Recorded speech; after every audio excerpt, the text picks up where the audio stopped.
ਸਤਿਨਾਮ ਸ੍ਰੀ ਵਾਹਿਗੁਰੂ ਸਾਹਿਬ ਜੀ।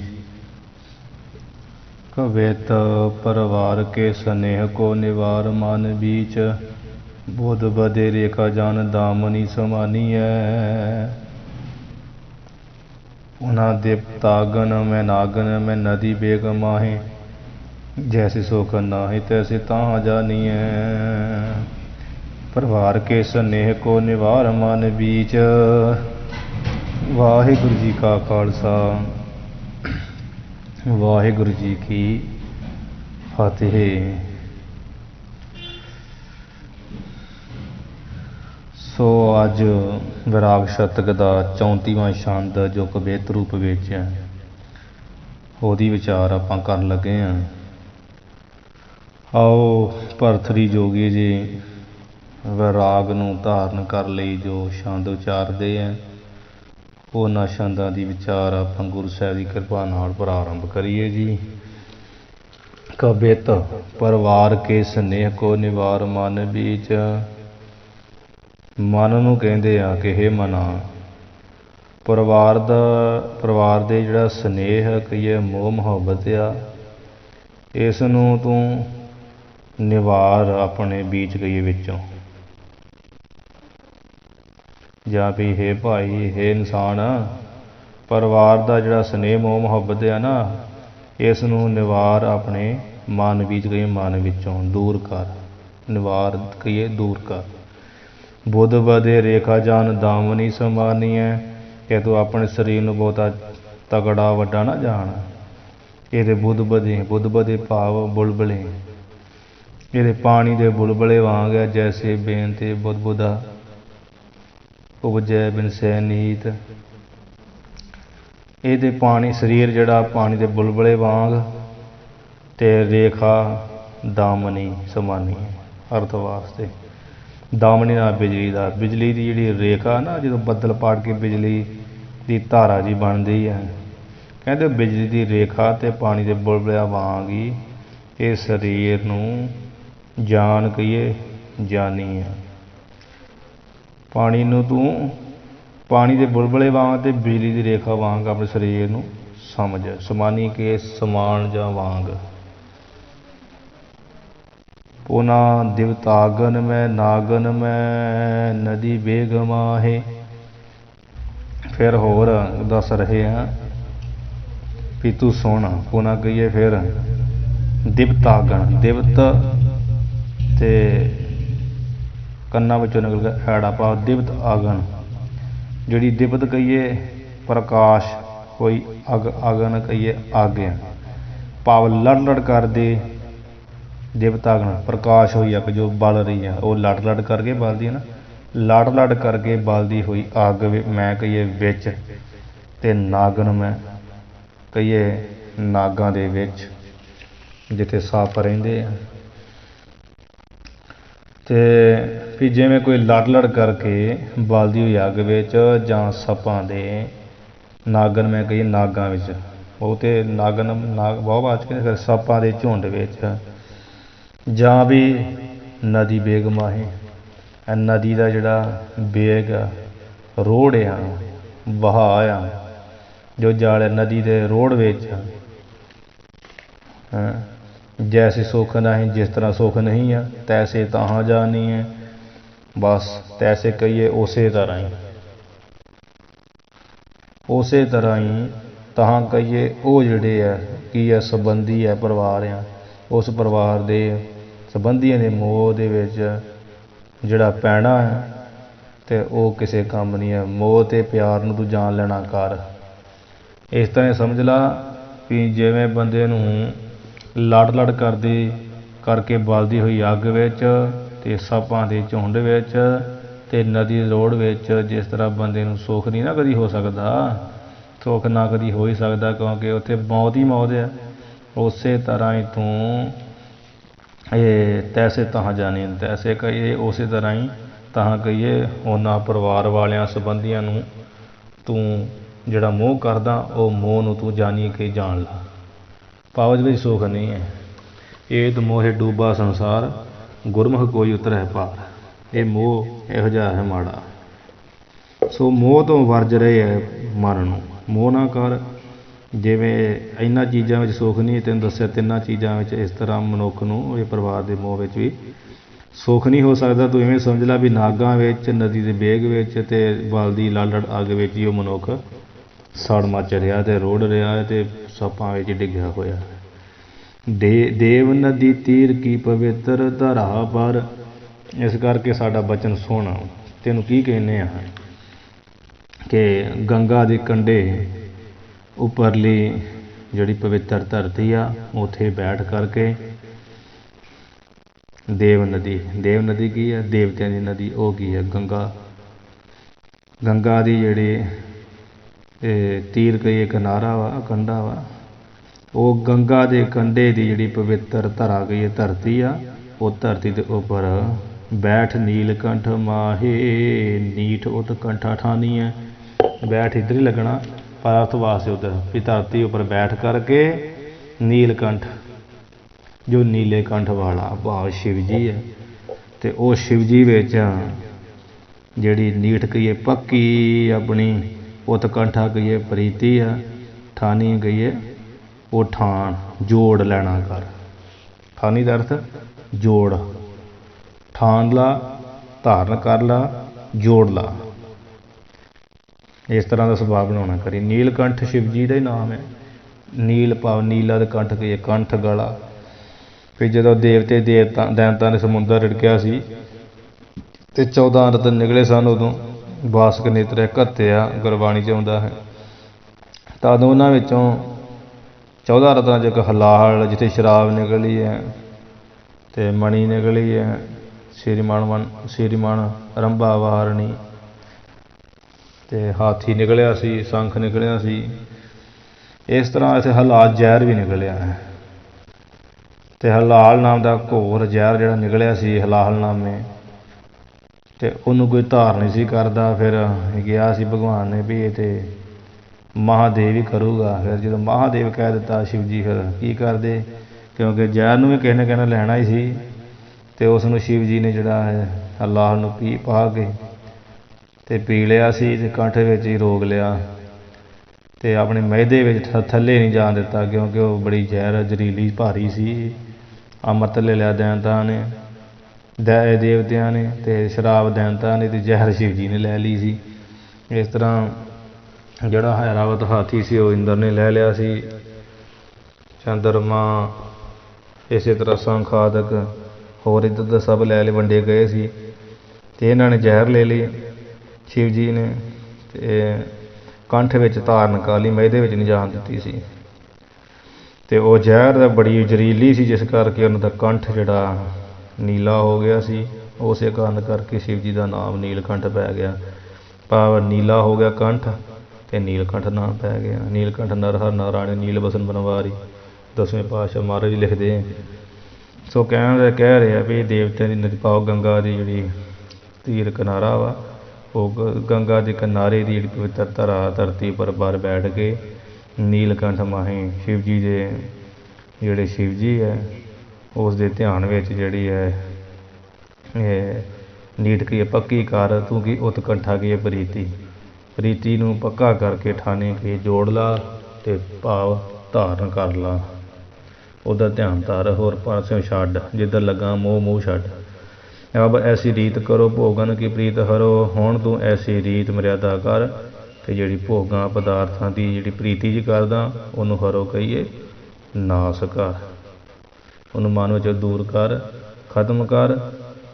ਅਤੇ ਕੀ ਕਰ ਗੁਰ ਵੇਦ ਵਾਗ ਧਰੋ, ਗੁਰੂ ਦੇ ਜਿਹੜੇ ਵੇਦ ਕਹੀਏ ਗਿਆਨਮਈ ਵਾਗ ਕਹੀਏ ਬਚਨ ਆ ਉਹਨਾਂ ਨੂੰ ਧਾਰਨ ਕਰ, ਧਰੋ ਕਹੀਏ ਧਾਰਨ ਕਰ, ਜਾਂ ਗੁਰੂ ਅਤੇ ਵੇਦ ਜਿਹੜੇ ਗਿਆਨਮਈ ਗ੍ਰੰਥ ਆ ਜਾਂ 4 ਵੇਦ ਆ, ਇਹਨਾਂ 4 ਵੇਦਾਂ ਦੇ ਮਹਾਂਵਾਕ ਅਤੇ ਗੁਰੂ ਕੇ ਵਾਕ ਬਚਨ ਉਹਨਾਂ ਨੂੰ ਧਰੋ ਕਹੀਏ ਧਾਰਨ ਕਰ। ਅਤੇ ਤੀਨ ਤਾਪ ਹਾਨੀ ਹੈ, ਅਤੇ ਤਦ ਜਿਹੜੇ ਤੇਰੇ ਫਲ ਕੀ ਮਿਲੂਗਾ, ਤਿੰਨੇ ਤਾਪ ਹੈ,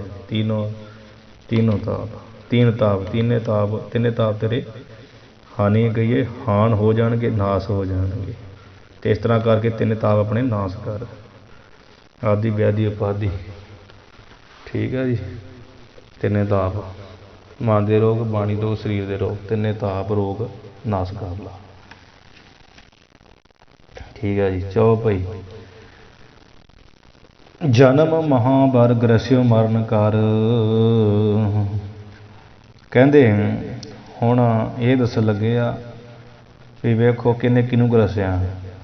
मरण कहिए मौत ने, मौत करके वेखो जिहड़ा जन्म महान आ, बार के श्रेष्ठ आ, वो ग्रसिया पिया, फड़िया होया।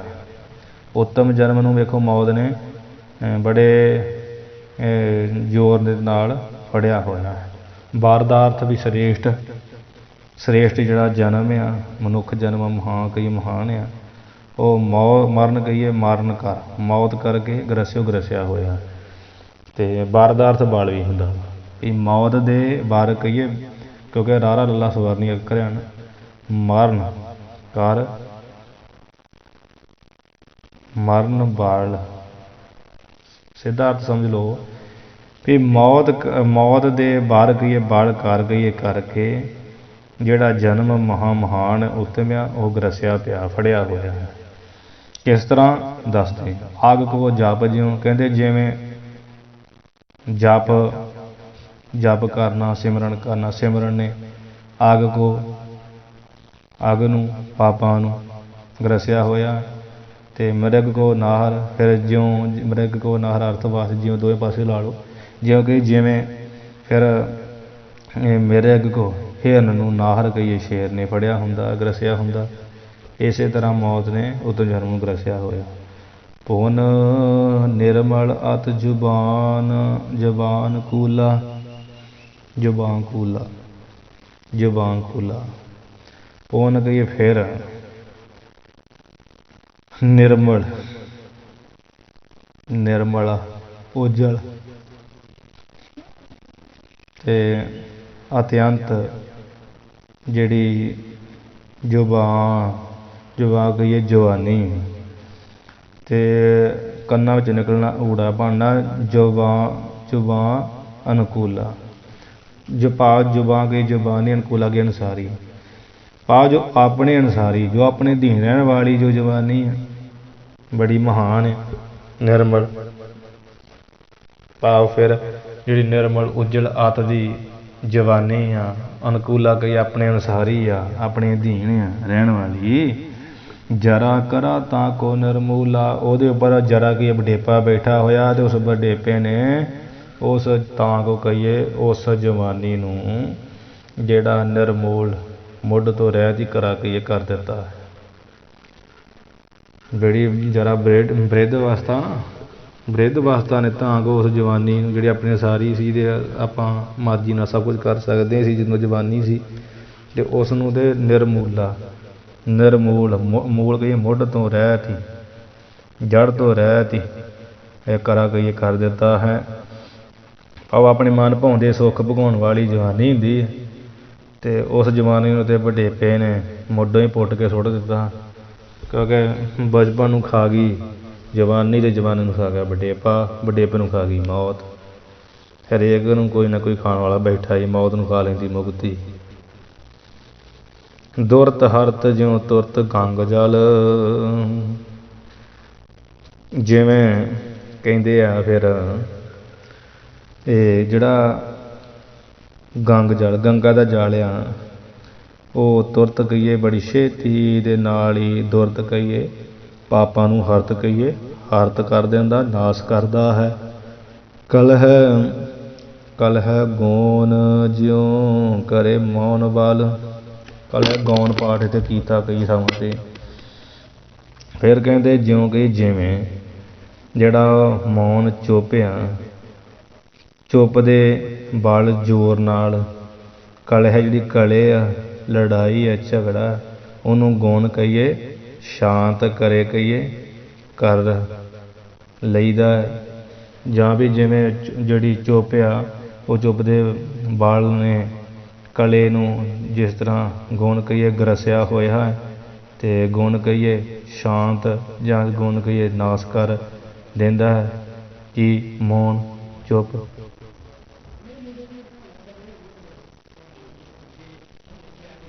ਦੁਰਤ ਹਰਤ ਜਿਉਂ ਤੁਰਤ ਗੰਗ ਚਾਲ, ਜਿਵੇਂ ਗੰਗਾ ਦਾ ਜਲ ਬੜੀ ਛੇਤੀ ਨਾਲ ਪਾਪਾਂ ਨੂੰ ਨਾਸ ਕਰਦਾ ਹੈ, ਅਤੇ ਕਲਹ ਗੌਨ ਜਿਉਂ ਕਰੇ ਮੂਣ ਪਾਲ। ਫਿਰ ਜਿਵੇਂ ਚੁੱਪ ਜਿਹੜੀ ਹੈ, ਚੁੱਪ ਦਾ ਬਾਲਿਆ ਅਤੇ ਚੁੱਪ ਦੇ ਜ਼ੋਰ ਨਾਲ ਅਕਲ ਹੈ ਜਿਹੜੀ ਬੜੀ ਗੌਨ ਕਈ ਸ਼ਾਂਤ ਕਰੇਗੀ ਕਰ ਲਈਦੀ ਹੈ।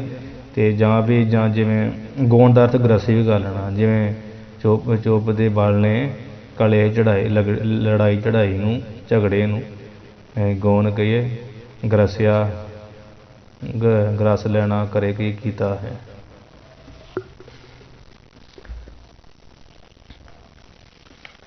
ਪੁੰਨ ਧਨ ਚਾਹੇ ਗ੍ਰਸਿਓ ਸੰਤੋਖਾ। ਪੁੰਨ ਕਹੀਏ ਫਿਰ ਧਨ ਦੀ ਜਿਹੜੀ ਚਾਹੇ ਚਾਹਨਾ ਇੱਛਾ ਹੈ, ਖਵਾਹਿਸ਼ ਹੈ, ਅਤੇ ਉਹ ਧਨ ਦੀ ਇੱਛਾ ਨੇ ਜਿਸ ਤਰ੍ਹਾਂ ਗ੍ਰਸਿਓ ਸੰਤੋਖਾ, ਸੰਤੋਖ ਨੂੰ ਗ੍ਰਸਿਆ ਹੋਇਆ ਫੜਿਆ ਹੋਇਆ। ਜਿੱਥੇ ਧਨ ਦੀ ਇੱਛਾ ਅਤੇ ਸੰਤੋਖ ਕਿੱਥੇ ਹੈ, ਜਿੱਥੇ ਸੰਤੋਖ ਉਹਦੇ ਧਨ ਕਿੱਥੇ ਹੈ। ਹਾਂਜੀ, ਇੱਦਾਂ ਹੀ ਅਰਥ ਲਾ ਲਓ ਉਲਟਾ ਕਰਕੇ ਕਿ ਜਿਵੇਂ ਧਨ ਦੀ ਚਾਹਨਾ ਨੂੰ ਗ੍ਰਸਿਆ ਸੰਤੋਖ ਨੇ, ਅਤੇ ਜਿਵੇਂ ਧਨ ਦੀ ਚਾਹਨਾ ਨੂੰ ਗ੍ਰਸਿਆ ਵਾ ਸੰਤੋਖ ਨੇ, ਅਤੇ ਜਿਵੇਂ ਧਨ ਦੀ ਚਾਹਨਾ ਨੇ ਗ੍ਰਸਿਆ ਸੰਤੋਖ ਨੇ ਅਤੇ ਨੂੰ ਫਰਕ ਪਾ ਕੇ ਅਰਥ ਬਦਲ ਲੈਣਾ। ਜਗ ਵਿਪਾਕ ਗ੍ਰਸੇ ਜਿਉਂ ਰੋਖਾ। ਜਗ ਦਾ ਵਿਪਾਕ ਕਹੀਏ ਫਲ, ਜਿਵੇਂ ਜਗ ਦੇ ਫਲ ਨੂੰ ਜਿਉਂ ਕਿ ਜਿਵੇਂ ਜਗ ਦੇ ਫਲ ਨੂੰ ਰੋਖਾ ਕਹੀਏ ਕ੍ਰੋਧ ਨੇ ਗ੍ਰਸੇ ਕਹੀਏ ਗ੍ਰਸਿਆ ਹੋਇਆ ਫੜਿਆ ਹੋਇਆ। ਜਿੱਥੇ ਜਗ ਜੁਗ ਹੋਣ ਡਿਆ ਅਤੇ ਜੇ ਉਹ ਕ੍ਰੋਧ ਕਰ ਦਿੰਦਾ ਅਤੇ ਉਹ ਜਗ ਸਾਰਾ ਨਸ਼ਟ ਹੋ ਜਾਂਦਾ। ਠੀਕ ਨਹੀਂ, ਜਗ ਦੇ ਵਿਪਾਕ ਜਿਵੇਂ ਜਗ ਦੇ ਫਲ ਨੂੰ ਕ੍ਰੋਧ ਨੇ ਗ੍ਰਸੇ ਕਹੀਏ ਗ੍ਰਸਿਆ ਹੋਇਆ ਫੜਿਆ ਹੋਇਆ ਹੈ।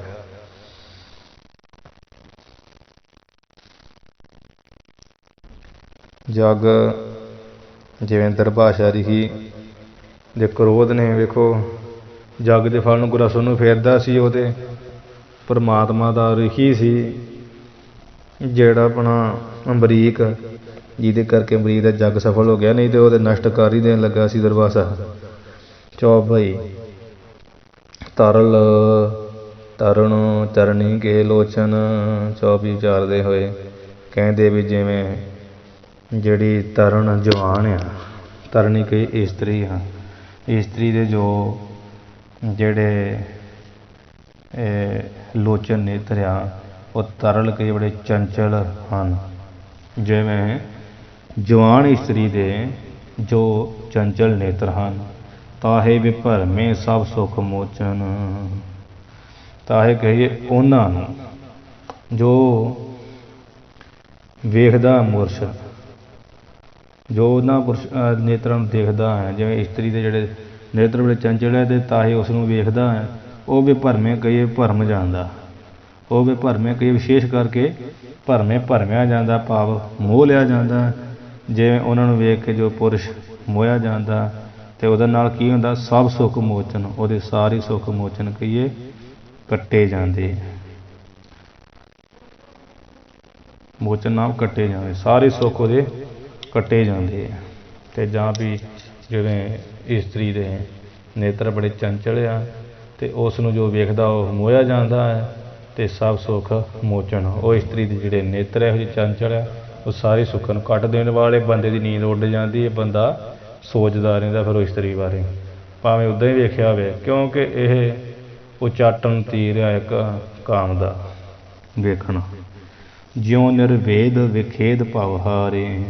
ਜਿਵੇਂ ਕਹਿੰਦੇ ਵੀ ਨਿਰਵੇਦ ਨਾਮ ਹੁੰਦਾ ਵਾ ਵਿਰਾਗ ਦਾ। ਜਿਵੇਂ ਵਿਰਾਗ ਨੇ ਖੇਦ ਜਿਹੜੇ ਦੁੱਖ ਆ, ਭਾਵ ਕਈ ਸੰਸਾਰ ਦੇ ਸਾਰੇ ਸੰਸਾਰ ਦੇ ਦੁੱਖ ਹਾਰੇ ਕਹੀਏ ਹਰਾ ਦਿੱਤੇ, ਨਾਸ ਕਰਦਾ।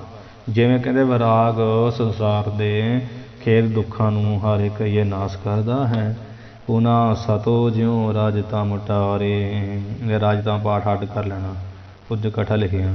ਉਹਨਾਂ ਫਿਰ ਜਿਵੇਂ ਸਤੋ ਜਿਵੇਂ ਕਈ ਸਤੋ ਗੁਣ ਰਾਜ ਗੁਣ ਅਤੇ ਤਾਮ ਗੁਣ ਨੂੰ ਟਾਰੇ ਕਹੀਏ ਟਾਲ ਦਿੰਦਾ, ਦੂਰ ਕਰ ਦਿੰਦਾ। ਕਿਉਂਕਿ ਜੋ ਸਤੋ ਗੁਣ ਆ ਗਿਆ ਉੱਥੇ ਨਾ ਰਾਜ ਰਹਿਣਾ ਨਾ ਤਾਮ ਰਹਿਣਾ,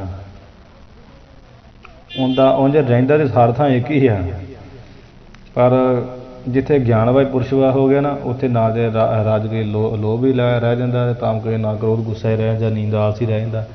ਇਸ ਤਰ੍ਹਾਂ ਜਿਵੇਂ ਸਤੋ ਗੁਣ ਰਾਜ ਅਤੇ ਤਮ ਗੁਣ ਨੂੰ ਟਾਲ ਦਿੰਦਾ ਹੈ।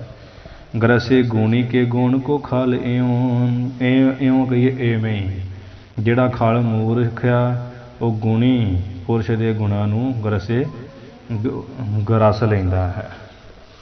ਗੁਣਾਂ ਵਾਲੇ ਪੁਰਸ਼ ਦੇ ਗੁਣਾਂ ਨੂੰ ਮੂਰਖ ਪੁਰਸ਼ਾਂ ਨੇ ਇਸ ਤਰ੍ਹਾਂ ਹੀ ਗਰਸਿਆ ਹੋਇਆ। ਕਿਵੇਂ? ਬ੍ਰਹਮ ਵਿਚਾਰ ਵਿਕਾਰ ਗਰਸੇ ਜਿਉਂ ਕਿ ਜਿਵੇਂ ਬ੍ਰਹਮ ਵਿਚਾਰ ਆਤਮ ਵਿਚਾਰ ਨੇ ਵਿਕਾਰਾਂ ਨੂੰ ਗਰਸਿਆ ਹੋਇਆ। ਜਿਹੜੇ ਬ੍ਰਹਮ ਵਿਚਾਰ ਜਾਣਦੇ ਆ ਉਹਨਾਂ ਨੂੰ ਵਿਕਾਰ ਨਹੀਂ ਗਰਸਦੇ।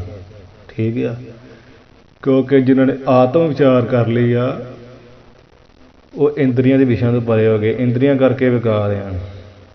ਜਦੋਂ ਅੰਤਰਮੁਖ ਬਿਰਤੀ ਨਹੀਂ ਬਾਹਰ ਮੁੱਖ ਬਿਰਤੀ ਹੈ, ਉਦੋਂ ਰੂਪ ਰਸ ਗੰਧ ਸਪਰਸ਼ ਰਸ ਦੇ ਮਨੁੱਖ ਜਿਹੜਾ ਹੈ ਉਹ ਲਾਲਚੀ ਹੁੰਦਾ ਹੈ ਅਤੇ ਕਾਮ ਕ੍ਰੋਧ ਲੋਭ ਮੋਹ ਹੰਕਾਰ ਦਾ ਅਧਿਕਾਰੀ ਹੁੰਦਾ ਹੈ। ਜਦੋਂ ਬ੍ਰਹਮ ਵਿਚਾਰ ਕਰ ਲੈਂਦਾ ਹੈ ਕਿ ਨਾ ਤਾਂ ਮੈਂ ਮਰਦ ਹਾਂ, ਨਾ ਅਗਲੇ ਪਾਸੇ ਇਸਤਰੀ ਹੈ, ਬਸ ਮੇਰਾ ਆਪਾ ਆਤਮਾ ਹੀ। ਜਦੋਂ ਬ੍ਰਹਮ ਦੀ ਵਿਚਾਰ ਵਿਆਪਕ ਬ੍ਰਹਮ ਦੀ ਵਿਚਾਰ ਆਪਣੇ ਆਤਮ ਸਰੂਪ ਦੀ ਵਿਚਾਰ ਕਰਦਾ ਹੈ ਅਤੇ ਫਿਰ ਉਹ ਵਿਕਾਰਾਂ ਵਿੱਚ ਨਹੀਂ ਪੈਂਦਾ ਹੈ। ਕਿਉਂਕਿ ਜੋ ਪਰਮਾਤਮਾ ਦੇ ਰੂਪ ਹੋ ਜਾਂਦੇ ਹੈ ਜਾਂ ਪਰਮਾਤਮਾ ਦੇ ਬ੍ਰਹਮ ਗਿਆਨੀ ਹੋ ਜਾਂਦੇ, ਉਹ ਵਿਕਾਰੀ ਥੋੜ੍ਹੀ ਹੁੰਦੇ ਹੈ। ਉਹ ਤਾਂ ਜੈਸੀ ਜਲ ਮੈਂ ਕਮਲ ਅਲੇਪ ਕਮਲ ਤਰ੍ਹਾਂ ਅਨਰਲੇਪ ਹੁੰਦੇ ਆ। ਗੁਣੀ ਪੁਰਸ਼ਾਂ ਦੇ ਗੁਣਾਂ ਨੂੰ ਮੂਰਖ ਪੁਰਸ਼ਾਂ ਨੇ ਤਾਂ ਕਹਿੰਦੇ ਇਉਂ ਗਰਸਿਆ ਹੋਇਆ ਹੈ। ਬ੍ਰਹਮ ਵਿਚਾਰ ਵਿਕਾਰ ਗਰਸੇ ਜਿਵੇਂ ਬ੍ਰਹਮ ਵਿਚਾਰ ਆਤਮ ਵਿਚਾਰ ਜਾਂ ਆਤਮ ਵਿਚਾਰ ਵਾਲੇ ਬ੍ਰਹਮ ਗਿਆਨੀ ਨੇ ਵਿਕਾਰ ਨੂੰ ਗਰਸਿਆ ਹੋਇਆ ਹੈ। ਗਰਸਿਓ ਖਿੱਤ ਕੇ ਉਰ ਗਾਦਿਕ ਖੇਤ ਫਿਰ ਖੇਤ ਕੋ ਧਰਤੀ ਕੋ ਭਾਵ ਧਰਤੀ ਨੂੰ ਇਉਂ ਕਿ ਐਵੇਂ ਉਰਗ ਨਾਮ ਸ਼ਬਦ ਆ ਜੀ। ਠੀਕ ਹੈ, ਜਾਂ ਜ਼ਹਿਰੀਲੇ ਜਿਹੜੇ ਜੰਤੂ ਆ, ਸੱਪ ਤੋਂ ਆਦਿਕ ਠੂੰਏ ਆ, ਹੋਰ ਕੀੜੇ ਮਕੌੜੇ ਬੜੇ ਆ, ਗੋ ਆਦਿਕ ਕਿੰਨੇ ਜ਼ਹਿਰੀਲੇ ਹੀ ਆ ਨਾ ਸਾਰੇ, ਛਿਪਕਲੀਆਂ। ਖੇਤ ਧਰਤੀ ਨੂੰ ਤੇ ਕਹਿੰਦੇ ਐਵੇਂ ਸੱਪ ਤੋਂ ਆਦਿ ਠੂੰਏ ਜ਼ਹਿਰੀਲੇ ਜੰਤੂਆਂ ਨੇ ਗਰਸਿਆ ਹੋਇਆ ਹੈ। ਕਿਉਂਕਿ ਇਸ ਤਰ੍ਹਾਂ ਗਰਸਿਆ ਹੋਇਆ ਜ਼ਹਿਰੀਲੇ ਪਰ ਜੰਤੂਆਂ ਨੇ ਖੇਤ ਕੋ ਗਈ ਧਰਤੀ ਨੂੰ ਲਾਜ ਤਰਾਸ ਕੋ ਜਿਉਂ ਕਾਮ ਆਦਿਕ, ਜਿਉਂ ਕਿ ਜਿਵੇਂ ਲੋਕ ਲੱਜਿਆ ਨੂੰ ਛੱਡ ਕੇ ਅਤੇ ਡਰ ਨੂੰ ਛੱਡ ਕੇ ਕਾਮ ਕ੍ਰੋਧ ਲੋਭ ਮੋਹ ਹੰਕਾਰ ਨੇ ਗਰਸਿਆ ਹੋਇਆ। ਜਿਵੇਂ ਮਨੁੱਖ ਨੂੰ ਜਿਹੜੇ ਬੰਦੇ ਦਾ ਕਾਮ ਹੋਊਗਾ ਉਹਨੂੰ ਕਿਸੇ ਦੀ ਸ਼ਰਮ ਨਹੀਂ ਹੋਊਗੀ, ਕਿਉਂਕਿ ਉਹ ਕਾਮੀ ਪੁਰਸ਼ ਨੂੰ ਇਵੇਂ ਲੱਗਦਾ ਵੀ ਬਸ ਮੈਂ ਠੀਕ ਹੀ ਕਰ ਰਿਹਾ, ਮੈਂ ਕਿਸੇ ਕੋਲ ਡਰਦਾ ਨਹੀਂ ਹਾਂ। ਲੋਭੀ ਨੂੰ ਵੀ ਸਾਹਮਣੇ ਲੋਕ ਵੇਖਣ ਦੇ ਹੋਣਗੇ ਵੀ ਲੋਭ ਨਾ ਕਰ, ਪੈਸੇ ਨਾ ਚੁੱਕ, ਪਰ ਲੋਭੀ ਪੁਰਸ਼ ਪੈਸੇ ਚੁੱਕਣ ਲਈ ਸ਼ਰਮ ਨਹੀਂ ਕਰੂਗਾ। ਅਤੇ ਉਹ ਕਿਸੇ ਦਾ ਜਦੋਂ ਸ਼ਰਮ ਨਹੀਂ ਕਰਨੀ, ਡਰ ਵੀ ਕਿਸੇ ਦਾ ਹੈ ਨਹੀਂ। ਆ ਜਿਹੜੇ ਕਾਮੀ ਜਦੋਂ ਬੰਦਾ ਹੋਇਆ ਆਉਂਦਾ, ਉਹ ਆਪਣੇ ਚਾਲ ਚੱਲਣ ਚਲਾਈ ਜਾਂਦਾ, ਉਹਨੂੰ ਨਹੀਂ ਪਤਾ ਲੱਗਦਾ ਮੈਨੂੰ ਕੋਈ ਵੇਖਣ ਦੇ ਆ। ਉਹ ਸੋਚਦਾ ਮੈਨੂੰ ਕੋਈ ਵੇਖਣ ਨਹੀਂ ਦੇ, ਜੇ ਵੇਖ ਕੇ ਕਹਿੰਦਾ ਮੈਂ ਕਿਸੇ ਕੋਲ ਡਰਦਾ ਡਰ ਨੂੰ, ਅਤੇ ਕਹਿੰਦਾ ਮੈਨੂੰ ਨਹੀਂ ਕਿਸੇ ਦੀ ਸ਼ਰਮ ਹੈਗੀ।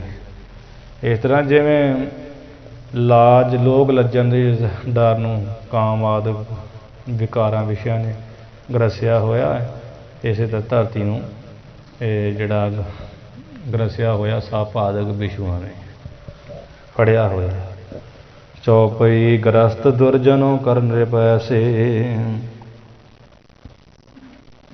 ਦੁਰਜਨ ਭੈੜੇ ਆਦਮੀ, ਖੋਟੇ ਬੰਦੇ, ਖੋਟੇ ਮਨੁੱਖਾਂ ਕਰਕੇ ਰਾਜਾ ਤੇ ਐਸੇ ਇਸ ਤਰ੍ਹਾਂ ਗਰਸਿਆ ਹੋਇਆ, ਫੜਿਆ ਹੋਇਆ, ਫਸਿਆ ਹੋਇਆ। ਗਿਲੇ ਪ੍ਰਸ਼ਨ ਕੋ ਉੱਤਰ ਜੈਸੇ ਕਹੀਏ ਜਿਸ ਤਰ੍ਹਾਂ ਪ੍ਰਸ਼ਨ ਨੂੰ ਉੱਤਰ ਗਿਲੇ ਕਹੀਏ ਨਿਗਲ ਲੈਂਦਾ। ਗਿਲੇ ਦਾ ਅਰਥ ਨਿਗਲ। ਜਿਵੇਂ ਪ੍ਰਸ਼ਨ ਕੋਈ ਕਰੇ, ਉੱਤਰ ਜੋ ਦਿੰਦਾ ਉੱਤਰ ਨੂੰ ਖਾ ਲੈਂਦਾ ਨਾ, ਉੱਤਰ ਜੋ ਦਿੰਦੇ ਤਾਂ ਪ੍ਰਸ਼ਨ ਨੂੰ ਸਮਾਪਤੀ ਹੋ ਜਾਂਦੀ। ਜਿਵੇਂ ਕਹਿੰਦੇ ਪ੍ਰਸ਼ਨ ਉੱਤਰ ਨਿਗਲ ਲੈਂਦਾ, ਇਸੇ ਤਰ੍ਹਾਂ ਰਾਜੇ ਨੂੰ ਤੇ ਖੋਟੇ ਪੁਰਸ਼ਾਂ ਨੇ ਨਿਗਲਿਆ ਹੋਇਆ ਹੈ।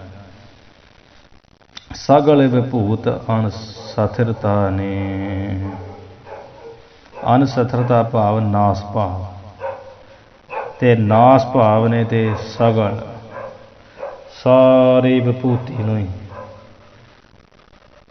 ਗਰਸਿਆ ਹੋਇਆ ਅਨਸਰਤਾ ਨੇ। ਸਗਲ ਸਾਰੀ ਦੁਨੀਆ ਦੀ ਜੋ ਵਿਭੂਤੀ ਆ, ਪਦਾਰਥ ਆ, ਉਹਨਾਂ ਪਦਾਰਥਾਂ ਨੂੰ ਨਾਸ ਭਾਵ ਦੇ ਜਿਹੜਾ ਗਰਸਿਆ ਹੋਇਆ। ਗਰਸੀ ਮਨੀਖਾ ਜੋ ਚਿੰਤਾ ਨੇ, ਇਸ ਤਰ੍ਹਾਂ ਕਹਿੰਦੇ ਗਰਸਿਆ ਹੈ ਜਿਸ ਤਰ੍ਹਾਂ ਜਿਉਂ ਕਿ ਜਿਵੇਂ ਚਿੰਤਾ ਨੇ ਮਨੀਖਾ ਕਹੀਏ ਬੁੱਧੀ ਨੂੰ ਗਰਸਿਆ ਹੋਇਆ। ਮਨੀਖਾ ਦਾ ਅਰਥ ਹੁੰਦਾ ਬੁੱਧੀ। ਜਿਉਂ ਕਹਿੰਦੇ ਜਿਵੇਂ ਚਿੰਤਾ ਨੇ ਬੁੱਧੀ ਨੂੰ ਗਰਸਿਆ ਹੋਇਆ। ਜਿੱਥੇ ਚਿੰਤਾ ਹੈ ਉੱਥੇ ਬੁੱਧੀ ਕੰਮ ਨਹੀਂ ਕਰਦੀ। ਕਈ ਨੂੰ ਕਹਿ ਦੇਈ ਨਾ ਉਹ ਤੇਰੀ ਬੁੱਧੀ ਨਹੀਂ ਕੰਮ ਕਰਦੀ, ਕਹਿੰਦਾ ਮੇਰੀ ਬੁੱਧੀ ਨਹੀਂ ਕੰਮ ਕਰਦੀ, ਮੈਨੂੰ ਇੱਕ ਕੰਮ ਹੋਵੇ, ਮੈਨੂੰ ਇੱਕ ਫਿਕਰ ਹੋਵੇ ਤਾਂ ਹੈ ਨਾ, ਮੇਰੀ ਬੁੱਧੀ ਤੇ ਫਲਾਣੀ ਥਾਂ ਲੱਗੀ ਹੋਈ, ਉਹ ਚਿੰਤਾ ਕਰਕੇ ਹੁੰਦਾ। ਜਿਵੇਂ ਚਿੰਤਾ ਨੇ ਬੁੱਧੀ ਨੂੰ ਗਰਸਿਆ ਹੋਇਆ, ਤਿਵੇਂ ਨਾਸ ਭਾਵ ਨੇ, ਅਨਸਥਿਰਤਾ ਨੇ, ਅਨ ਟਿਕਾ ਨੇ, ਜਿਸ ਟਿਕਾ ਨਹੀਂ ਉਸਨੇ ਸਾਰੀ ਵਿਭੂਤੀ ਪਦਾਰਥਾਂ ਨੂੰ ਜਿਹੜਾ ਗਰਸਿਆ ਹੋਇਆ। ਇਸ ਪ੍ਰਕਾਰ ਜਨ ਕੇ ਨਾਹੀ, ਇਸ ਪ੍ਰਕਾਰ ਕਹਿੰਦੇ ਇਸ ਤਰ੍ਹਾਂ ਨਾਲ ਜਨ ਕੇ ਨਾਹੀ, ਇਸ ਪ੍ਰਕਾਰ ਨਾਲ ਪੁਰਸ਼ ਕੇ ਕਹੀਏ ਕਿਹੜੇ ਨਾਹੀ ਕਹੀ ਨਹੀਂ। ਗ੍ਰਸਤ ਕਾਲ ਕਰ ਜਾਂ ਭਾਵ ਮਾਹੀ, ਜਾਂ ਭਾਵ ਕਹੀ ਮਾਹੀ ਕਹੀਏ, ਜਾਂ ਕਹੀਏ ਇਸ ਭਾਵ ਮਾਹੀ ਕਹੀਏ ਸੰਸਾਰ ਦੇ ਮਾਹੀ ਕੇ ਵਿੱਚ ਕਾਲ ਕਰਕੇ ਗ੍ਰਸਤ ਕਹੀਏ ਗਰਸਿਆ ਨਹੀਂ। ਉੱਪਰ ਦੱਸ ਕੇ ਕਹਿੰਦੇ ਵੀ ਇਸ ਤਰ੍ਹਾਂ ਨਾਲ ਜਿਹੜੇ ਪੁਰਸ਼ ਆ ਉਹ ਕਿਹੜੇ ਨਹੀਂ ਹੈ ਵੀ ਜਿਹੜਾ ਗਰਸਿਆ ਨਹੀਂ ਹੈ ਕਾਲ ਕਰਕੇ ਸੰਸਾਰ ਦੇ ਵਿੱਚ। ਕਿਹੜਾ ਪੁਰਸ਼ ਆ ਜੋ ਕਾਲ ਕਰ ਗਰਸਿਆ ਨਹੀਂ ਹੈ। ਭਾਵ ਸਾਰੇ ਗਰਸੇ ਅੱਗੇ ਦੱਸਣ ਲੱਗੇ। ਅੱਜ ਪਪੀਲ ਕਾ ਲਓ ਯਗ ਜੇਤੋ, ਅੱਜ ਨਾਮ ਬ੍ਰਹਮਾ ਦਾ, ਪਪੀਲ ਕਾ ਨਾਮ ਕੀੜੀ ਦਾ। ਬ੍ਰਹਮਾ ਤੋਂ ਲੈ ਕੇ ਕੀੜੀ ਤੱਕ,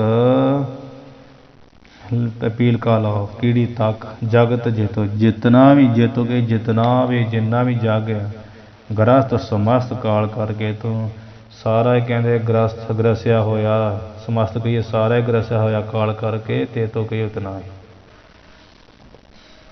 ਜਿੰਨਾ ਵੀ ਸੰਸਾਰ ਆ ਤੇ ਤੋਂ ਕਹੀਏ ਓਨਾ ਹੀ ਕਾਲ ਕਰਕੇ, ਸਮਸਤ ਕਹੀਏ ਸਾਰਾ ਗ੍ਰਸਤ ਗਰਸਿਆ ਹੋਇਆ। ਭਾਵ ਸਾਰੇ ਗਰਸੇ ਹੋਏ। काल पाए ब्रह्मा अवतरा, काल पाए शिव जी अवतरा, काल पाए कर विष्णु प्रकाशा, सगल काल का यदमसा। दोहरा सगल भोग पव हेत मन,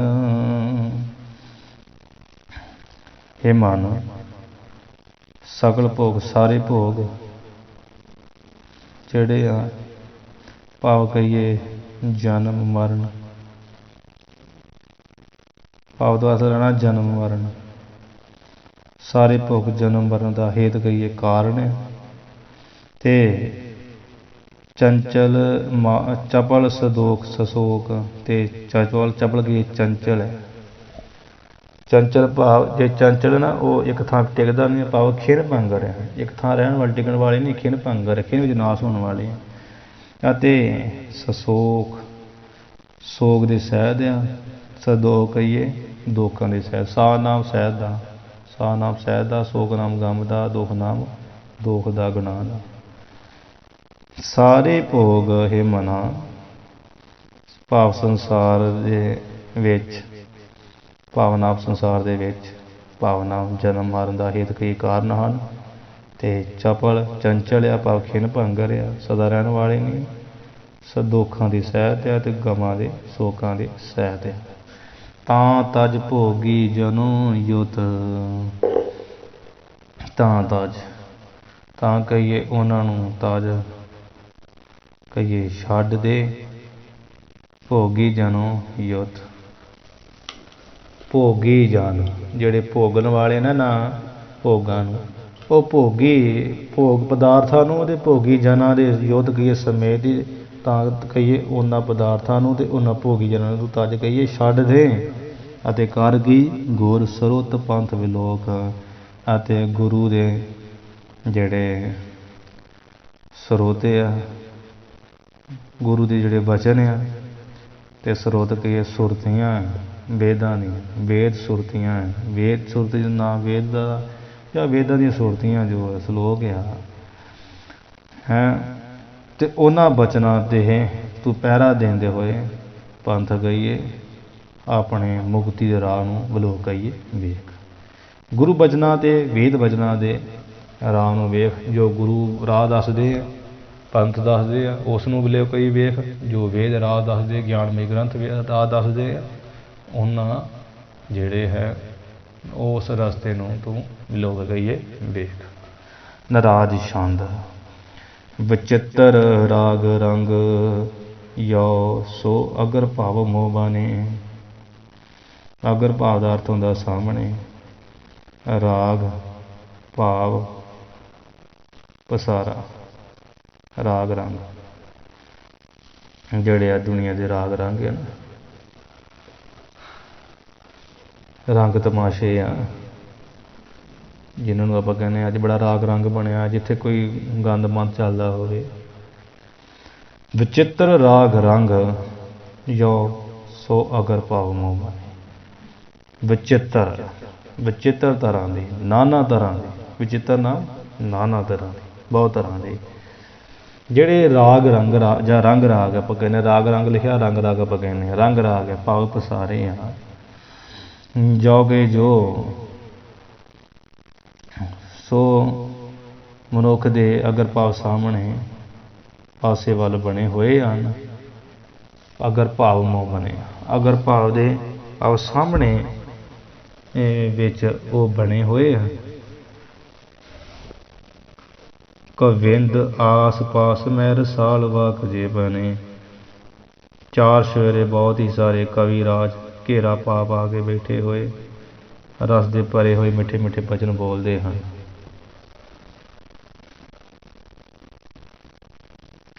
ਚਾਰ ਸਫੇਰੇ ਆਸ ਪਾਸ ਭਾਵ ਚਾਰ ਸਫੇਰੇ ਜਿਹੜੇ ਆ ਉਹ ਕਵਿੰਦ ਨਾਮ ਕਵੀ ਰਾਜ,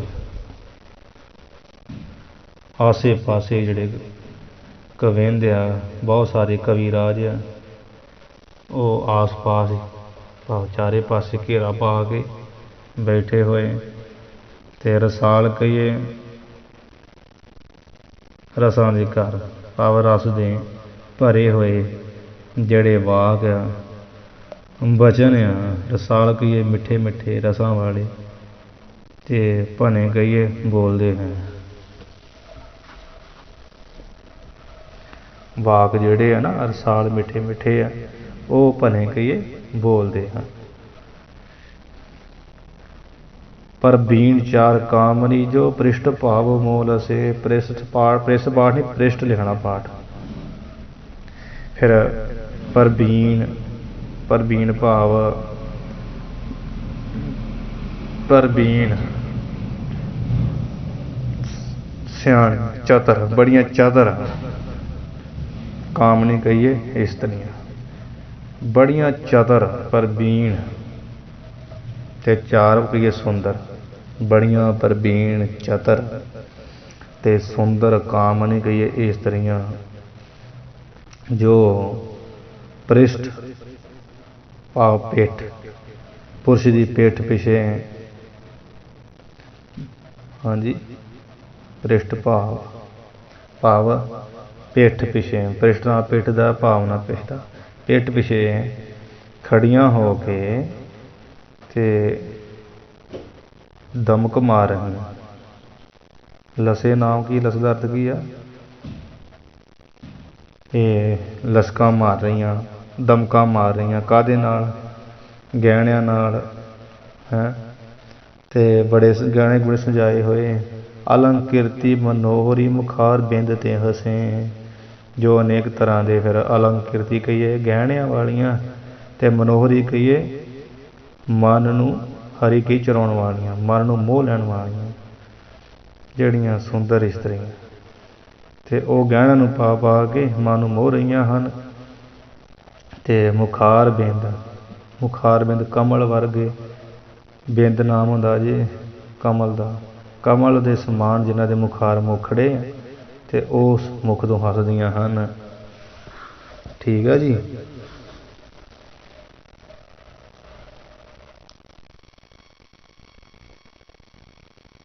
ਇਸ ਦੋਹਰੇ ਵਿੱਚ ਇਹ ਦੱਸ ਰਹੇ ਆ ਹੁਣ ਬਣਾ ਕੇ ਵੀ ਜੇ ਇੰਨਾ ਕੁਝ ਹੋਵੇ, ਇੰਨਾ ਕੁਝ ਬੰਦੇ ਕੋਲ ਹੋਣਾ ਚਾਹੀਦਾ, ਰਾਜੇ ਕੋਲ ਹੋਣਾ ਚਾਹੀਦਾ। ਮਤਲਬ ਜੇ ਇੰਨਾ ਕੁਝ ਨਹੀਂ ਹੈ ਤੇ ਫਿਰ ਤੇ ਕੋਈ ਭਰਮਣ ਦਾ ਫਾਇਦਾ ਤਾਂ ਨਹੀਂ ਨਾ। ਕਹਿ ਰਹੇ ਆ ਵੀ ਵੇਖੋ ਮਨੁੱਖੋ, ਗ੍ਰੰਥ ਪੜ੍ਹਨ ਵਾਲੇ ਵਿਰਾਗੀਓ, ਵਿਚਿੱਤਰ ਰਾਗ ਰੰਗ ਜੋ ਸੋ ਅਗਰ ਭਾਵ ਮੋਹ ਮਨੇ। ਮੋਹ ਕਹੀਏ ਮੇਰੇ ਅੱਗੇ ਵਿਚਿੱਤਰ ਨਾਨਾ ਤਰ੍ਹਾਂ ਦੇ ਰੰਗ ਰਾਗ ਜਿਹੜੇ ਸੀ ਅਗਰ ਭਾਵ ਸਾਹਮਣੇ ਬਣੇ ਹੋਏ ਸੀ, ਜਾਂ ਮਨੁੱਖ ਦੇ ਅੱਗੇ ਇੰਨੇ ਰੰਗ ਰਾਗ ਭਾਵ ਪਸਾਰੇ ਬਣੇ ਹੋਏ ਹੋਣ, ਅਤੇ ਕੀ ਇੰਨੇ ਬਣੇ ਹੋਏ ਹੋਣ ਜਾਂ ਇੰਨੇ ਬਣੇ ਹੋਣੇ ਚਾਹੀਦੇ ਆ, ਜਾਂ ਮੇਰੇ ਕੋਲ ਇੰਨੇ ਕੋਈ ਬਣਿਆ ਸੀ। ਕਵਿੰਦ ਆਸ ਪਾਸੇ ਚਾਰ ਚੁਫੇਰੇ, ਫਿਰ ਕਵਿੰਦ ਕਵੀ ਰਾਜ ਜਿਹੜੇ ਔਰ ਰਸਾਲ ਜਿਹੜੇ ਆ ਰਸ ਭਰੇ ਮਿੱਠੇ ਮਿੱਠੇ ਬਚਨ ਜਿਹੜੇ ਉਹ ਭਾਣੇ ਭਾਂਦੇ ਸਨ, ਕਹਿੰਦੇ ਸਨ। ਅਤੇ ਇਸੇ ਤਰ੍ਹਾਂ ਹੋਣਾ ਚਾਹੀਦਾ, ਕਹਿੰਦੇ ਇੰਨਾ ਕਹਿੰਦੇ ਸੀ ਇੱਦਾਂ ਹੋਣਾ ਚਾਹੀਦਾ। ਪਰਬੀਣ, ਫਿਰ ਪਰਬੀਣ ਚਤਰ ਚਾਰ ਸੁੰਦਰ ਕਾਮਣੀਆਂ ਜੋ ਪ੍ਰਿਸ਼ਟ ਭਾਵ ਪਿੱਠ ਦੇ ਪਿੱਛੇ, ਅਤੇ ਉਹ ਵੀ ਬੜੀਆਂ ਚਮਕਦੀਆਂ ਹੋਣ। ਕਾਹਦੇ ਨਾਲ? ਅਲੰਕ੍ਰਿਤੀ ਗਹਿਣਿਆਂ ਨਾਲ, ਅਤੇ ਮਨ ਨੂੰ ਮਨੋਹਰੀ, ਮਨ ਨੂੰ ਚਰਾਉਣ ਵਾਲੀਆਂ ਹੋਣ। ਮੁਖਾਰ ਬਿੰਦ ਤੋਂ ਐਂ ਹੱਸਦੀਆਂ ਹੋਣ ਹੈਂ। ਅਤੇ ਜੇ ਇਸ ਤਰ੍ਹਾਂ ਦਾ ਹੋਵੇ ਵੀ ਹੱਸਦੀਆਂ ਹੋਣ। ਕਰੇ ਗ੍ਰਾਹੀਤ ਚਾਮਰਨ ਵਿਲਾਸ ਸੋ ਪਰਮਾਵਦੇ, ਫਿਰ ਕਰਦੀਆਂ ਹੋਣ ਗ੍ਰਾਹੀਤ ਕਹੀਏ ਫੜ ਕੇ, ਕੀ ਚਾਮਰਨ ਚੌਰ, ਪਿੱਛੇ ਖੜੀਆਂ ਹੋਈਆਂ ਔਰਤਾਂ ਇਹੋ ਜਿਹੀਆਂ ਹੋਣ ਜਿਹੜੀਆਂ ਦਸੀਆਂ ਉੱਪਰ, ਅਤੇ ਉਹ ਕਰੇ ਕੀ ਕਰੇ ਨਾਮ ਹੱਥ ਦਾ ਇੱਥੇ ਹਾਂ ਕਰੇ ਨਾਮ ਹੱਥ ਵਿੱਚ ਗ੍ਰਾਹੀਤ ਕਹੀਏ ਫੜ ਕਰਕੇ, ਚਾਮਰਾ ਕਹੀਏ ਚੌਰ ਨੂੰ, ਅਤੇ ਕਰੇ ਕਹੀਏ ਕਰਦੀਆਂ ਹੋਣ ਵਿਲਾਸ ਪਰਮਾਵਤੀ, ਫਿਰ ਹਾਸ ਵਿਲਾਸ ਦੇ ਬਚਨਾਂ ਦੇ ਨਾਲ, ਹਾਸ ਵਿਲਾਸ ਦੇ ਬਚਨ ਕਰ ਕਰਕੇ, ਅਤੇ ਉਹ ਪ੍ਰਮਾਵਤ ਭਰਮਾਉਂਦੀਆਂ ਹੋਣ, ਜਾਂ ਹਾਸ ਵਿਲਾਸ ਦੇ ਬਚਨ ਕਰਦੀਆਂ ਨਾਲੇ ਚੌਰ ਕਰਦੀਆਂ ਹੋਣ। ਤਿਨੇ ਕਰੇ ਹਲੇ, ਤਿਨੇ ਕਰੇ ਜਿਸ ਕਰਕੇ, ਫਿਰ ਤਿਨੇ ਕਹੀਏ ਉਹਨਾਂ ਦੇ ਕਰੇ ਕਹੀਏ ਹੱਥ ਦੇ ਵਿੱਚ ਜਿਹੜੇ ਕਰੇ ਕਹੀਏ ਕੜੇ ਪਾਏ ਹੋਣ। ਕੜੇ ਪਾਏ ਹੋਏ ਜਿਹੜੇ ਆ ਉਹ ਹਲੇ ਕਈ ਜਦੋਂ ਹਿੱਲਣ ਅਤੇ ਕਰੇ ਧੁਨੀ, ਅਤੇ ਧੁਨੀ ਕਰੇ ਉਹਦਾ ਕਣੇ ਧੁਨੀ ਹੋਵੇ, ਉਹ ਧੁਨੀ ਕਾਰਨ ਆਵਾਜ਼ ਕਰ ਛਣ ਛਣ ਦੀ ਆਵਾਜ਼ ਕਰਦੇ ਹਨ। ਸੋ ਭਾਵਤੀ, ਅਤੇ ਉਹ ਆਵਾਜ਼ ਮੇਰੇ ਮਨ ਨੂੰ ਵੀ ਬੜੀ ਭਾਉਂਦੀ ਸੀ। ਜਾਂ ਤਾਂ ਵੀ ਇਸ ਤਰ੍ਹਾਂ ਦੀ ਇਸਤਰੀਆਂ ਹੋਣ ਵੀ ਤਿੰਨਾਂ ਦੇ ਹੱਥਾਂ ਦੇ ਵਿੱਚ ਕੜੇ ਪਏ ਹੋਣ, ਅਤੇ ਜਦੋਂ ਹਲੇ ਕਹੀਏ ਹਿੱਲਣ ਕੜੇ, ਅਤੇ ਉਹ ਧੁਨੀ ਧੁਨੀ ਕਰਦੇ ਹੋਣ, ਅਤੇ ਸੋ ਉਹ ਧੁਨੀ ਬੜੀ ਭਾਵਦਗੀ ਪਾਉਂਦੀ ਹੋਵੇ। ਅਰੋਗ ਦੇਹ ਆਯੁਖਾਂ ਮਹਾਂ, ਆਯੂਖਾ ਭਾਵ ਉਮਰਾ ਦਾ ਅਰਥ ਇੱਥੇ, ਅਤੇ ਦੇਹ ਵੀ ਅਰੋਗ ਹੋਵੇ, ਜਿਸ ਨੂੰ ਰੋਗ ਨਹੀਂ ਹੈ ਐਸੀ ਦੇਹ ਹੋਵੇ, ਅਤੇ ਆਯੂਖਾ ਉਮਰਾ ਵੀ ਪੂਰਨ ਜਵਾਨੀ ਵਾਲੀ ਹੋਵੇ, ਮਹਾਨ ਉਮਰਾ ਹੋਵੇ, ਵੱਡੀ ਉਮਰਾ ਅਤੇ ਜਵਾਨੀ ਵਾਲੀ। ਅਸਤਰ ਰਾਜ ਹੈ ਅਤੇ ਮਹਾਨੀ ਰਾਜ ਭਾਗ, ਬੜਾ ਵੱਡਾ ਸਾਰਾ ਰਾਜ ਵੀ ਦੁਸ਼ਮਣ ਤੋਂ ਭਾਵ ਰਹਿਤ ਭਾਵ ਨਿਕੰਟਕ ਹੋਵੇ। ਅਸਤਰ ਨਾਮ ਸ਼ਤਰੂ ਤੋਂ ਰਹਿਤ, ਜਿਹੜਾ ਰਾਜ ਆ ਉਹ ਵੀ ਸ਼ਤਰੂ ਤੋਂ ਰਾਜ ਤੋਂ ਭਾਵ ਦੁਸ਼ਮਣੀ ਤੋਂ ਰਹਿਤ ਹੋਵੇ, ਨਿਕੰਟਕ ਹੋਵੇ, ਜਿੱਥੇ ਕੋਈ ਡਰ ਪੈ ਨਾ ਹੋਵੇ। ਜਬੇ ਸਮੀਪ ਆਪਣੇ ਲਖੇ, ਕਹਿੰਦੇ ਆ ਜਦੋਂ ਕਿ ਆਪਣੇ ਸਮੀਪ ਕਹੀਏ ਕੋਲ, ਲਖੇ ਜਾਣ ਲਵੇ, ਇਤੇ ਸਮਾਜ ਹੈ ਵੀ ਇਤਨਾ ਭਾਰੀ ਸਮਾਜ ਹੈ, ਇੰਨਾ ਵੱਡਾ ਸਾਰਾ ਰਾਜ ਸਮਾਜ ਪੁਰਸ਼ ਜਦੋਂ ਆਪਣੇ ਕੋਲ ਜਾਣ ਲਵੇ ਵੀ ਮੇਰੇ ਪਾਸ ਹੈ, ਇਹ ਮੇਰੇ ਪਾਸ ਇੰਨਾ ਕੁਝ ਹੈ, ਹਜੀ ਇਸਤਰੀਆਂ, ਸੋ ਇਸ ਤਰ੍ਹਾਂ ਦੀ ਕਲਾ ਵਰਤ ਰਹੀ ਹੈ, ਪਰ ਪੰਚ ਭੋਗ ਸਵਾਦ ਮੈਂ ਨਿਸੰਕ ਤੋਂ ਅਭੀ ਰਵਾਂ। ਤਦੋਂ ਕਹਿੰਦੇ ਪਰ ਪੰਜ ਕਈ ਸੰਸਾਰਕ ਜਿਹੜੇ ਭੋਗ ਆ, ਉਹ ਭੋਗਾਂ ਦਾ ਜਿਹੜਾ ਸਵਾਦ ਹੈ, ਉਹ ਸਵਾਦ ਦੇ ਮੈਂ ਕਹੀਏ ਵਿੱਚ ਸਵਾਦ ਲੈਣ ਵਿੱਚ ਨਿਸੰਕ ਕਈ ਨਿਸੰਗ ਹੋ ਕੇ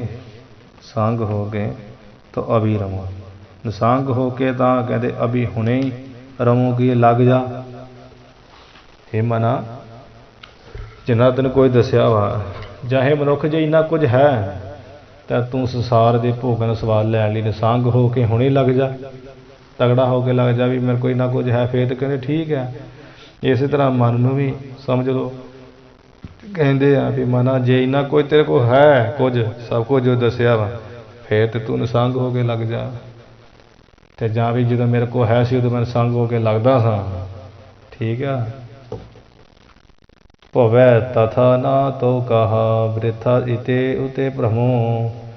ਭਵੈ ਤਥਾਨ ਪਾਠ ਨਹੀਂ, ਤਥਾ ਅੱਡ ਕਰਨਾ, ਨੰਨਾ ਅੱਡ ਕਰਨਾ। ਭਵੈ ਤਥਾ ਨਾ, ਤਥਾ ਭਵ ਇਸ ਤਰ੍ਹਾਂ, ਨਾ ਕਹੀਏ ਨਹੀਂ, ਭਵੇ ਕਹੀਏ ਹੈ। ਜੇ ਇਸ ਤਰ੍ਹਾਂ ਨਹੀਂ ਹੈ ਜੋ ਤੈਨੂੰ ਉੱਪਰ ਦੱਸਿਆ, ਉਪਰੋਕਤ ਸਾਰੇ ਪਦਾਰਥ ਸਾਰੇ ਸੁੱਖ ਨਹੀਂ ਹੈ, ਤਉ ਕਹਾ ਤਾਂ ਫਿਰ ਕੀ ਹੈ? ਕਹਾ ਕਹੀਏ ਕੀ ਹੈ? ਤਉ ਕਹੀਏ ਤਾਂ ਕੀ ਹੈ? ਬ੍ਰਿਥਾ ਇਤੇ ਉਤੇ ਹੈ ਭ੍ਰਮੋ, ਵਿਅਰਥ ਹੀ ਹੈ ਨਾ। ਇਤੇ ਕਹੀਏ ਇੱਧਰ, ਉਤੇ ਕਹੀਏ ਉੱਧਰ, ਭ੍ਰਮੋ ਕਹੀਏ ਭ੍ਰਮਣਾ। ਜੇ ਨਾ ਕੁਝ ਜੋ ਕੁਝ ਪਿੱਛੇ ਦੱਸਿਆ ਜੇ ਨਹੀਂ ਹੈ, ਇਸ ਤਰ੍ਹਾਂ ਨਾ ਹੋਵੇ ਤਾਂ ਕਹਿੰਦੇ ਫਿਰ ਵਿਅਰਥ ਹੀ ਆ ਜਿਹੜਾ ਇਤੇ ਉਤੇ ਇੱਧਰ ਉੱਧਰ ਭ੍ਰਮੇ ਕਹੀਏ ਭ੍ਰਮਣਾ ਫਿਰਦਾ। ਮਨਾ ਤੂੰ ਜਿਹੜਾ ਇੱਧਰ ਉੱਧਰ ਫਿਰਦਾ, ਫਿਰ ਤੇਰਾ ਵਿਅਰਥ ਹੀ ਆ, ਇਹਦਾ ਕੋਈ ਫਾਇਦਾ ਨਹੀਂ ਹੈ। ਮਨੁੱਖ ਤੇਰਾ ਵੀ ਵਿਅਰਥ ਹੀ ਜਿੰਨੇ ਸੁੱਖ ਨਹੀਂ, ਕਿਉਂਕਿ ਉਹ ਤੋਂ ਬਿਨਾਂ ਮਨ ਤਰਸਾਉਣ ਵਾਲੀ ਗੱਲ ਆ। ਅਸੰਗ ਵਿਸ਼ਵ ਤੇ ਭਵੋ ਅਰਨ ਬਾਸ ਲੀਜੀਏ। ਕਹਿੰਦੇ ਵਿਸ਼ਵ ਨਾਮ ਸੰਸਾਰ ਦਾ ਹੈ, ਭਵੋ ਨਾਮ ਹੋ ਜਾ। ਅਸੰਗ ਸੰਸਾਰ ਤੇ ਕਹੀਏ ਤੇ ਦਾ ਅਰਥ ਤੂੰ ਅਸੰਗ। ਠੀਕ ਆ। ਅਸੰਗ ਭਾਵ ਸੰਗ ਤੋਂ ਰਹਿਤ, ਸੰਗ ਭਾਵ ਇਕੱਲਾ, ਭਾਵ ਚਾਹਨਾ ਤੋਂ ਰਹਿਤ, ਇੱਛਾ ਤੋਂ ਰਹਿਤ। ਇਹ ਸੰਸਾਰ ਤੋਂ ਤੂੰ, ਸੰਸਾਰ ਵਿੱਚ ਤੂੰ ਇੱਛਾ ਤੋਂ ਰਹਿਤ।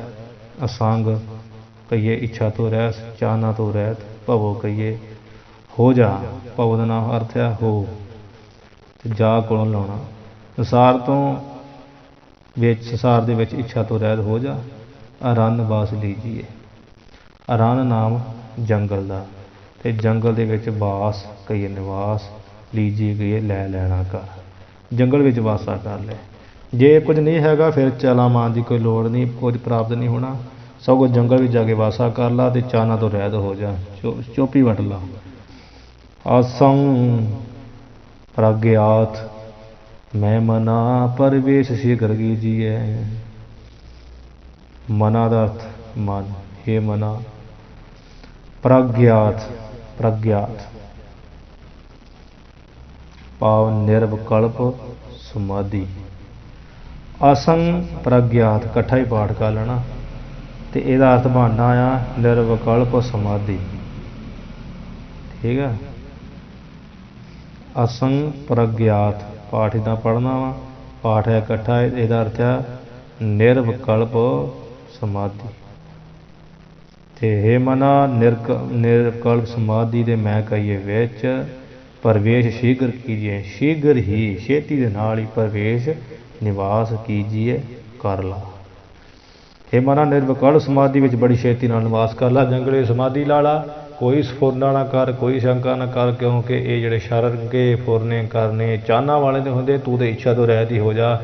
ਜੋ ਉਪਰੋਕਤ ਪਦਾਰਥ ਤੇਰੇ ਕੋਲ ਨਹੀਂ ਹੈਗੇ, ਐਵੇਂ ਕੋਈ ਫਾਇਦਾ ਨਹੀਂ ਹੈ ਇਹਨਾਂ ਵਿੱਚ ਫਸਣ ਦਾ, ਕਿਉਂਕਿ ਜਦੋਂ ਹੈ ਹੀ ਨਹੀਂ ਹੈ ਤੇ ਜੇ ਚੇਤੇ ਕਰੇਗਾ ਮਨ ਨੂੰ ਤਰਸਾਏਗਾ।